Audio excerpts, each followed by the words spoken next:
नहीं, अगर सूर्य जाए तो फिर चंद्रमा आए, जो जभी तो रात्रि के देवता चंद्रमा है।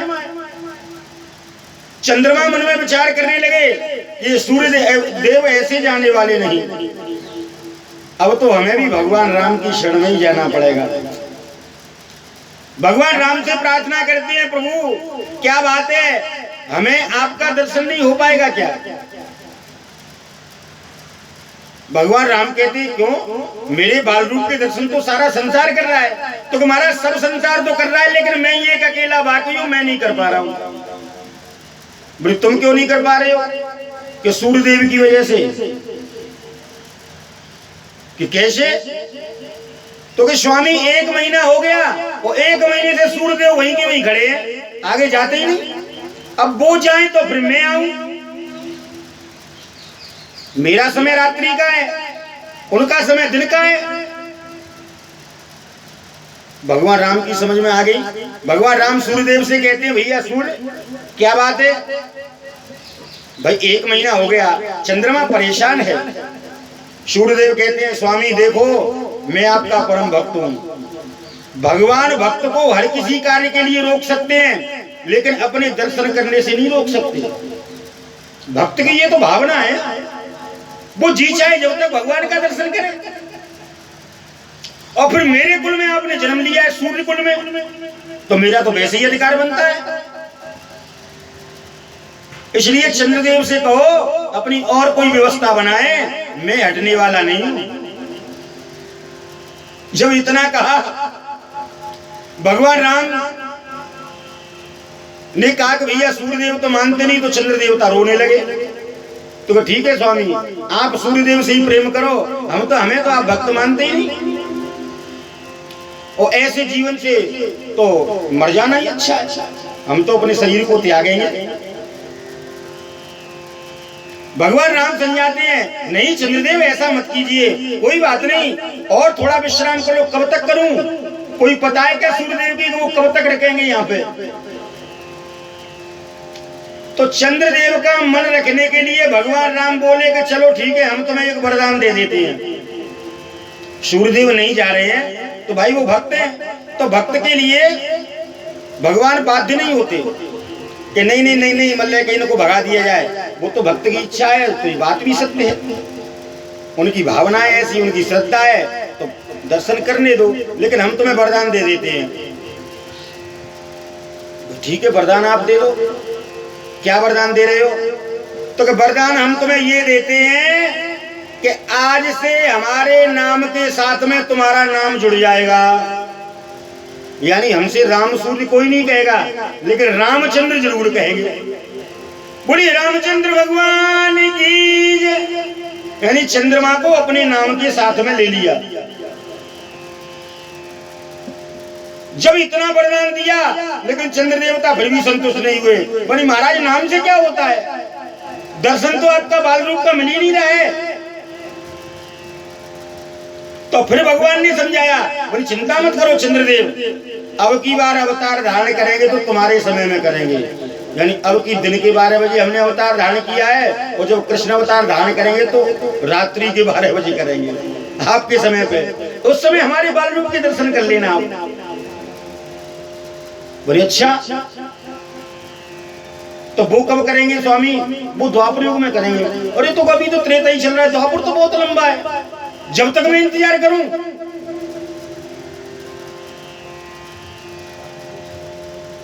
तो फिर समझाया भगवान राम ने कि नहीं देखो, इंतजार का फल बड़ा मीठा होता है। चंद्रदेव हम तुम्हें वह वरदान देते हैं कि संसार में किसी के पास में वह वरदान नहीं होगा, किसी को ऐसा परम सौभाग्य नहीं मिलेगा जो तुम्हें मिलेगा। तुम्हारे सामने जब तुम अपनी पूर्ण कला पर होंगे, उस समय पर हम महारास रचाएंगे। उस रास का दर्शन केवल आप ही कर पाओगे, यहाँ तक कि कामदेव भी नहीं कर पाएंगे। ये आशीर्वाद दिया, चंद्रमा संतुष्ट हो गए। तो जब ही तो भगवान ने रास रचाया था शरद पूर्णिमा की रात्रि को, उस समय चंद्र देवता अपनी पूर्ण कला में थे, और उसी रात्रि में प्रभु ने रास रचाया था। ऐसे कहकर के संतुष्ट किया। बड़े आनंद उत्सव मनाया जा रहा है। बोली राम नाम महाराज की जय। दशरथ जी महाराज ने और उस भंडारों को खोल दिया, ब्राह्मणों को इतना दान दिया कि स्वयं ब्राह्मण मना करने लगे, महाराज अब और नहीं चाहिए। इतना आनंद उत्सव मनाया गया। सभी देवी देवता फूलों की वर्षा करते हैं। गलियों में केसर, चंदन, अतर, अरगजा की कीचें हो रही हैं।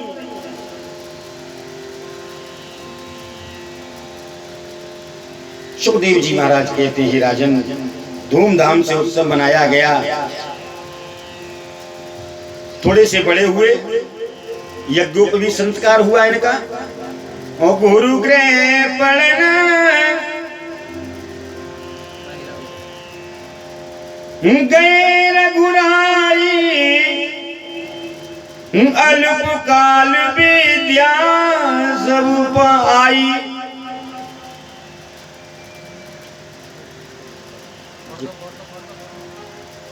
जी खाई की गूं हो रही है, बंद कर दे इसे। यानी गुरुजी के घर पढ़ने के लिए गए, लेकिन थोड़े ही समय में सब विद्या आ गई, पाई नहीं। पाने का अर्थ होता है प्राप्त करना, और आने का मतलब होता है स्वयं आ जाना। तो गुरु गृह पढ़न गए रघुराई, अल्प काल विद्या सब आई। अल्प काल विद्या चली आई। अपने आप से, क्योंकि वो तो विद्या के भंडार हैं। विद्या भी तो भगवान की ही उत्पन्न करने वाले हैं, इसलिए थोड़े ही समय में पारंगत हो गई। गुरुकुल से लौट आए तो विश्वामित्रा धरे ये मारीचान्ध्या निशाचरा, पश्यते लक्ष्य पश्यते कृतावा देश रजुनालय। यज्ञ करते हैं, लेकिन मारीच, स्वभाव, ताड़का विश्वामित्र को यज्ञ नहीं करने देते। क्या करें?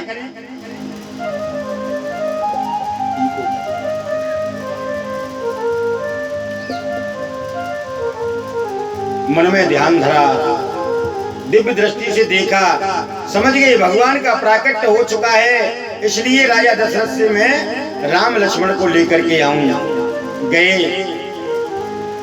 राजा दशरथ ने बड़ी धूमधाम से ब्राह्मणों के साथ में लेकर के समाज में और उत्सव सहित लेकर के स्वागत किया। विश्वामित्र जी का धूप दीप नैवेद्य से पूजा की, राजगद्दी पे बिठा दिया। को कम करो इसमें। और कहने लगे हाथ जोड़ करके, महाराज मेरे लिए क्या आज्ञा है? विश्वामित्र जी कहते हैं, राजन तुम्हारे दो राजकुमार हैं राम और लक्ष्मण, उन्हें हम अपने साथ में यज्ञ रक्षा के लिए ले जाना चाहते हैं। मन में विचार करते हैं, अब मैं विश्वामित्र मुनि को क्या जवाब दूं? दुधमय बालक हैं, अभी अभी धनुर्विद्या सीख करके आए हैं, भला ऐसे विशालकाय राक्षसों का कैसे सामना करेंगे? स्वामी अगर आपकी आज्ञा हो तो मैं चलूं? नहीं राजन, हमें केवल राम लक्ष्मण ही चाहिए। दशरथ जी महाराज हाथ जोड़ के कहते हैं, भगवान ऐसा तो हो ही नहीं सकता। वैसे तो सभी पुत्र मुझे प्राणों के समान प्रिय हैं। चारों सुत मोए प्राण की नाई, पर राम देत नहीं बने गोसाई। वैसे तो सभी पुत्र मुझे प्राणों से प्रिय है, लेकिन वो भी राम भगवान कैसे भी देते नहीं बनता। आप और कोई आज्ञा कीजिए। एकदम से विश्वामित्र जी क्रोध में आ गए। राजा दशरथ, तुम कैसे वचनबद्ध राजा हो, वचन का पालन करने वाले हो। जब रघुकुल रीत सदा चली आई, प्राण जाए पर वचन न जाई। तुम्हारे कुल की ये परंपरा चली आई है और तुम वचनहार हो रहे हो। वशिष्ठ जी महाराज की तरफ देखा। अब यहाँ विद्वान अपना अपना मत लगाते हैं। एक विद्वान कहते हैं वशिष्ठ जी महाराज की तरफ क्यों देखा, तो दूसरे विद्वान जवाब देते हैं कि इसलिए देखा कि विश्वामित्र जी ने मन में विचार किया कि देखो तो सही, वैसे ब्रह्मज्ञानी बने फिरते हैं और चेले ऐसे पाल रखे जो वचन का पालन भी नहीं करते।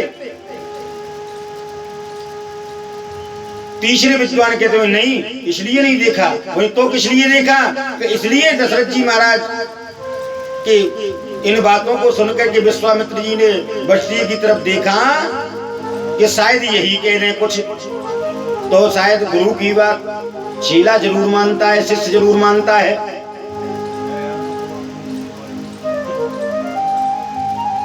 और ऐसा ही होगा। वशिष्ठ जी महाराज कहते हैं, हे विश्वामित्र, आप चिंता न करो, राजा दशरथ जरूर अपने राजकुमारों को भेजेंगे। और कहने लगे, हे राजन दशरथ, तुम्हें पता नहीं विश्वामित्र के साथ भेजने में ही तुम्हारा लाभ है। बोली क्यों? तो गुरुजी जानते थे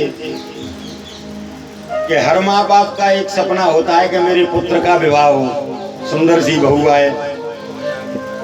तो इसी का लाभ उठाते हुए, सोचते हुए कहने लगे, चिंता मत करो,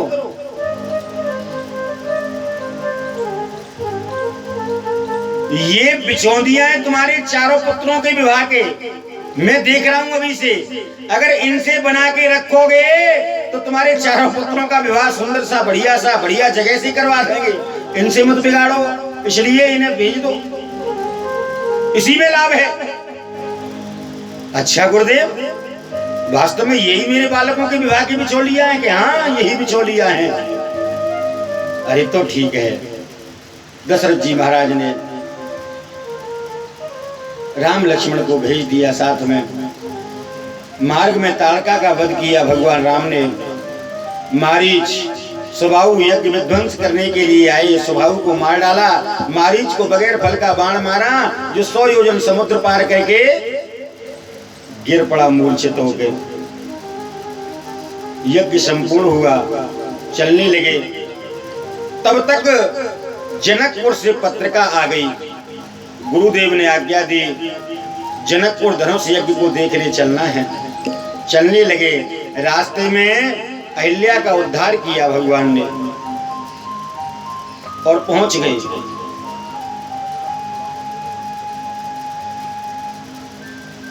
धनरेशमुग्रं सीता स्वयंवर ग्रहे त्रिस्तापतिगायम्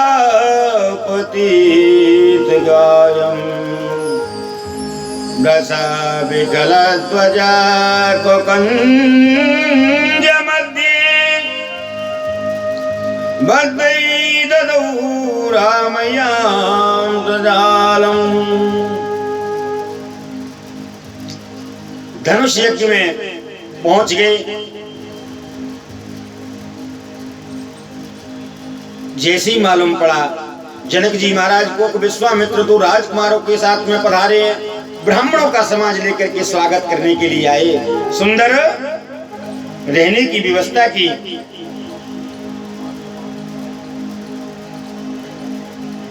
शाम का समय था, चरण वंदन कर रहे थे, गुरुजी के चरण चाप रहे थे, दबा रहे थे। लखन के मन में इच्छा हो रही है कि कैसे भी इस नगर को देखा जाए। तो लखन हृदय लाल साबिसेखी जाए जनकपुर आवै देखी।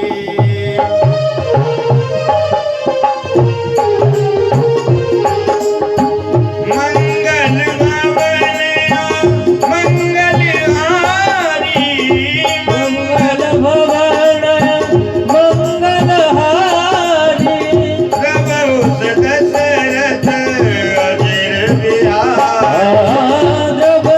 दशरथ अजर बिहारी। लेकिन गुरु जी के संकोच से कुछ कहते नहीं। भगवान राम भाव को समझ गए।